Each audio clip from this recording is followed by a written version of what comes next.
Bienvenida o bienvenido a esta nueva inmersión. Hoy nos metemos de lleno en un mundo fascinante, el de las ventas, el arte de persuadir, de conectar y, bueno, de cerrar acuerdos. Vamos a basarnos en ideas clave de un libro que es todo un referente, El arte de cerrar la venta, de Brian Tracy. Exacto. Tenemos aquí una selección de, digamos, las perlas de este libro. Y el objetivo es destilar esa esencia. Porque Tracy no habla solo de vender un producto, ¿eh?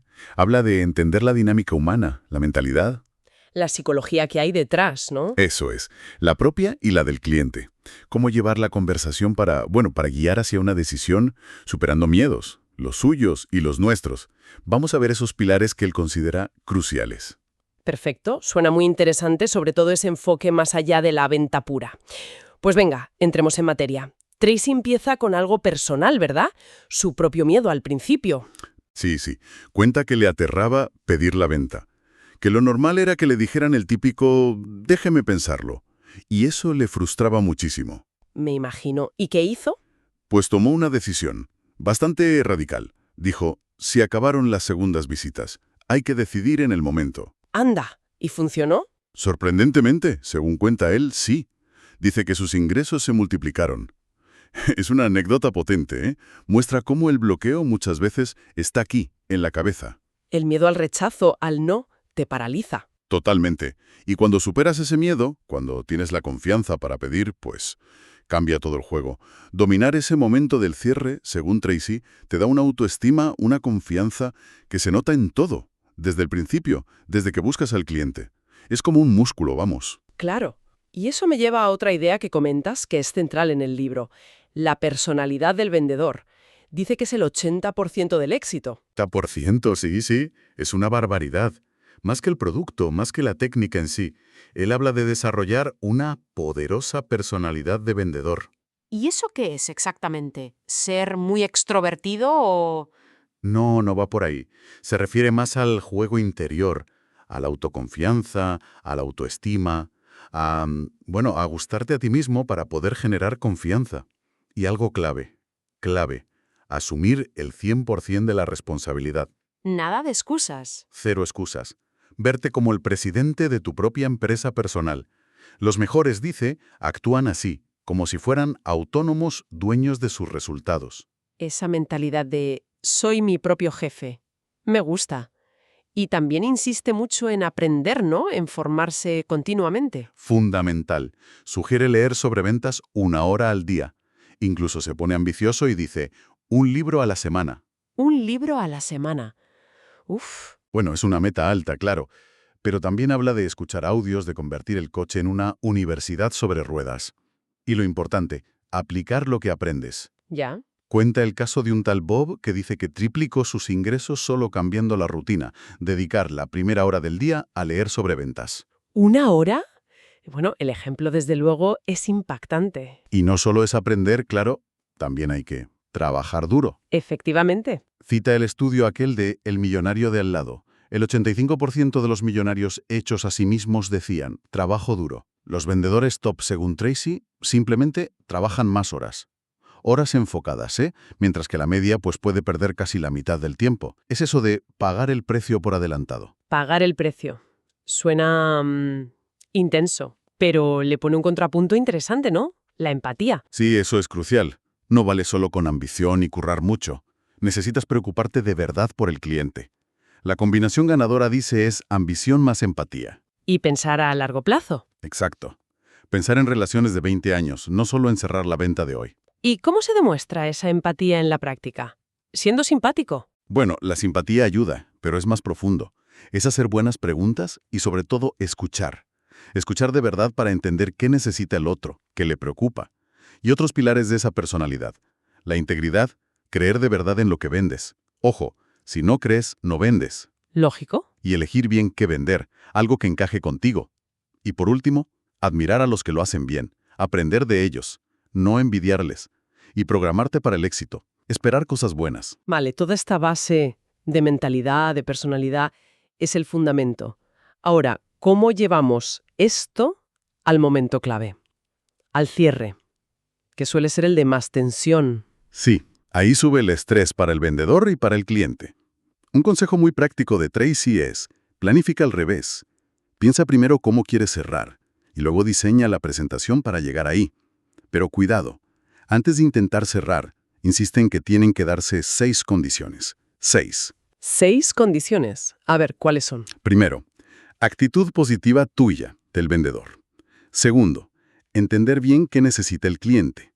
Tercero, que el cliente entienda tu oferta y el valor que tiene para él. Vale. Cuarto, que confíe en ti y en tu empresa. Quinto, que de verdad desee los beneficios que le has mostrado. Y sexto, que vea lógico comprar ahora. Entiendo. Intentar cerrar antes es... Contraproducente. Es como intentar coger la fruta verde. No funciona. Tiene lógica. Y una vez que se cumplen esas condiciones y haces la pregunta de cierre, ¿qué viene después? Algo que nos cuesta horrores. El silencio. Callarse. Callarse. Tras preguntar, silencio total. Dice Tracy, el primero que habla, pierde. Y cuenta una anécdota, tremenda.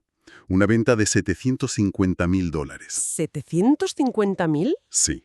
Y dice que se cerró después de 15 minutos de silencio. Tenso, pero respetuoso. El silencio mete presión para que el otro se decida. 15 minutos. Buf, qué aguanta hay que tener. Aparte de usar el silencio, ¿hay otras pistas? ¿Señales de que el cliente ya está, digamos, listo para decir sí? Sí, claro. Hay que estar muy atento a las señales de compra. Por ejemplo, el cliente empieza a hablar más rápido. O de repente se vuelve más cercano, más amistoso. Ajá. O un gesto típico. Se toca la barbilla como pensando, ahí hay que callarse. O empieza a hacer preguntas muy concretas. ¿Y el precio final? ¿Cuándo me lo entregan? ¿Qué condiciones? Incluso un cambio en cómo se sienta puede ser una señal. Hablábamos del miedo del vendedor, pero el cliente también tiene los suyos, ¿no? Por eso duda a veces. Por supuesto. El cliente tiene miedo a meter la pata, a pagar demasiado, a que luego le critiquen por la compra. Y luego está la inercia, la comodidad de seguir igual. Cuesta cambiar. ¿Cuesta mucho? Por eso, el vendedor tiene que ser muy bueno explicando y remarcando los beneficios claros que va a obtener si da el paso. Hay que vencer esa resistencia al cambio. Y eso nos lleva directos a las objeciones, que muchos vendedores las ven como un problema. Pero Tracy dice... Todo lo contrario, exactamente. Les da la vuelta. Dice, si no hay objeciones, es que no hay interés. Son señales de que el cliente lo está pensando en serio. De hecho, afirma que las ventas que se cierran suelen tener el doble de objeciones que las que no, y presenta su ley de los 6. ¿La ley de los 6? ¿Qué es eso? Pues dice que para cualquier producto o servicio, en el fondo, nunca hay más de 6 tipos principales de objeciones, 6 categorías. Ah, vale. ¿Y eso cómo ayuda? Pues te ayuda a prepararte. La estrategia es, primero, haz una lista de todas las objeciones que se te ocurran. Todas. Segundo, agrúpalas. Verás que no salen más de 6 grandes temas. Precio, calidad, competencia, tiempo, necesidad real. Tercero, y esto es lo importante, prepara respuestas a prueba de balas para cada una de esas categorías. Preparación, otra vez. Siempre. Y recomienda mucho usar testimonios de otros clientes que tuvieron esas mismas dudas y ahora están encantados. Y en la conversación, cuando surge la objeción, ¿cómo reaccionar? Con calma, con empatía, viéndolas como lo que son. Peticiones de más información, de más justificación, facilitar que salgan. Incluso puedes decir, buena pregunta, me alegro de que lo mencione. Ujú. Escucharla hasta el final sin interrumpir y diferenciar bien, ¿es una objeción real que puedo responder o es una condición, una razón de peso por la que no puede comprar, por ejemplo, no tiene dinero de verdad? Con las condiciones no puedes hacer nada, pero las objeciones son oportunidades. Vale. Menciona varios tipos, pero para hacernos una idea, ¿cuáles son las más típicas? Bueno, más que la lista de 9 tipos que da él, lo útil es saber que pueden ser distintas cosas. A veces son solo excusas rápidas para quitarte de encima. Otras son dudas genuinas. Otras vienen de frustraciones pasadas. Y luego están las de última hora, justo antes de firmar. Hay que intentar ver de dónde viene para saber cómo responder. Y la gran objeción, la que siempre sale, el precio. Es que es muy caro. Sí, la clásica. Tracy dice, rara vez es la razón de verdad. Es la más fácil de decir. La gente no busca lo más barato porque sí. Busca un precio justo. Busca valor. Que compense. Exacto. La clave es justificar ese precio demostrando todo el valor que se lleva el cliente. comparándolo con lo que cuestan otras opciones o, un truco que menciona, dividir el precio total entre los días o semanas de uso. Reducirlo a lo ridículo, lo llama él, para que se vea el coste real por día. Técnicas concretas para cerrar, para pedir la venta. El libro trae muchas, ¿no? Muchísimas. Podemos ver algunas para ilustrar la variedad de enfoques. Venga. Por ejemplo, el cierre ascendiente. Son una serie de preguntas fáciles cuya respuesta es un sí casi seguro, una tras otra. Creas una especie de inercia positiva hacia el sí final.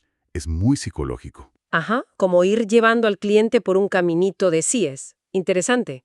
¿Otra? El cierre Benjamin Franklin. Este es más racional.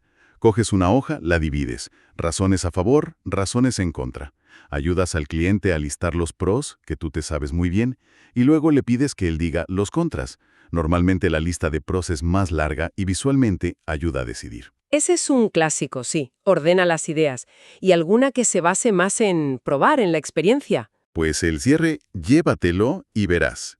O como él lo llama a veces, el del cachorrito. Dejar que el cliente pruebe el producto o servicio un tiempo sin compromiso. Una prueba gratuita, por ejemplo. Exacto. Eso reduce muchísimo el miedo a equivocarse. Si le gusta, si le funciona, la venta casi se hace sola. Funciona genial con software, servicios. Claro, y para ese momento incómodo de él. Bueno, me lo tengo que pensar. Que te deja ahí. Para ese hay varias tácticas. Una es el cierre de retirada. Puedes argumentar, por ejemplo, el tiempo que ahorras y decide ahora. O usar una variante que es el cierre de la venta perdida. ¿Ese cómo es? Pues cuando ya parece que no hay nada que hacer, recoges tus cosas, te despides y justo en la puerta te giras y preguntas con humildad. Oye, por simple curiosidad para aprender yo, ¿cuál ha sido la razón principal por la que has decidido no seguir adelante? Ajá. A veces el cliente, ya relajado porque piensa que te vas, te suelta la objeción real, la que no te había dicho antes. Quizás tienes una última oportunidad. Qué bueno.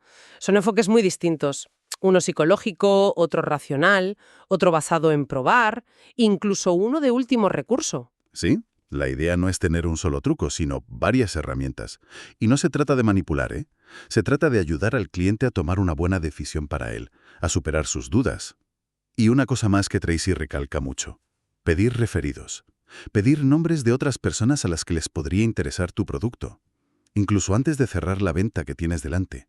Un referido. Eso es oro. Tomo nota. Bueno, hemos cubierto bastante. Mentalidad, cliente, objeciones, técnicas de cierre. El libro acaba hablando de productividad, ¿verdad? De cómo gestionar el tiempo. Sí. Es la otra pata fundamental. La gestión del tiempo. Propone algo interesante. Piensa cuánto quieres ganar por hora. Tu tarifa horaria deseada. Vale. Y entonces dedica tu tiempo a lo que de verdad te acerca a esa tarifa. Presenta la ley de las 3. Las únicas actividades que pagan de verdad son prospectar, buscar clientes, presentar tu oferta y cerrar la venta. Hay que pasar el máximo tiempo posible haciendo esas 3 cosas. Suena lógico. Pero, ¿qué pasa en la realidad? Pues, según Tracy, el vendedor medio apenas dedica 90 minutos al día a esas 3 tareas clave. 90 minutos. ¿Solo? ¿Y el resto del tiempo? Se va en viajes, papeleo, esperar, distracciones, reuniones internas. Su propuesta es clara. Hay que duplicar el tiempo presencial con clientes potenciales cualificados. Y para eso es vital planificar la semana, el día, y ser muy consciente de los ladrones de tiempo. Dejar las cosas para luego, reuniones mal preparadas, el perfeccionismo tonto, el cansancio. Insiste mucho en dormir 8 horas. Dormir bien para vender más. Me gusta. Y supongo que la regla del 80-20 también entra aquí. Por supuesto. Enfócate en el 20% de clientes o tareas que te dan el 80% de los resultados. Y ten sentido de urgencia. Muévete rápido. Aprovecha hasta los descansos para algo productivo. Dice que solo con optimizar tiempos muertos se puede ganar un 25% más al año. ¿Un 25%? No está mal. Y cuidar la salud, claro. Dieta, ejercicio. Tu energía personal es tu herramienta principal. Y volvemos al principio, a la mentalidad, a la ambición. Es el motor de todo. Si no tienes un deseo fuerte de mejorar, de ganar más, de estar entre los mejores, pues las técnicas y la gestión del tiempo se quedan en nada. Hay que querer estar en ese 20% que se lleva el 80% del pastel. Y repite una idea muy motivadora. Nadie es mejor que tú intrínsecamente. Los que están arriba simplemente aprendieron antes. Y lo que otros aprendieron, tú también puedes aprenderlo. Con disciplina. Bueno, creo que hemos hecho un buen recorrido por las ideas de Brian Tracy, ¿no? Queda claro que para él, vender bien es una mezcla potente de preparación mental, emocional y muchísima disciplina, en la ejecución y en gestionar tu tiempo. Es un enfoque muy, muy completo. Sí, totalmente. Se ve un hilo conductor muy claro. La responsabilidad personal, el no parar de aprender, esa mezcla de empatía y ambición, la preparación a fondo y la persistencia. Va mucho más allá de aprenderse 4 trucos de cierre. Exacto. La idea de que el control empieza adentro de uno mismo. Y fíjate, esto me lleva a una reflexión final, quizá para quienes nos escuchan. Más allá de si nos dedicamos a vender profesionalmente o no, ¿cómo podemos aplicar estos principios? Claro, como esa poderosa personalidad de la que hablas, esa confianza, esa empatía, esa responsabilidad, esa disciplina, cómo nos puede ayudar a comunicarnos mejor en general, a negociar en el trabajo o incluso en lo personal. Justo.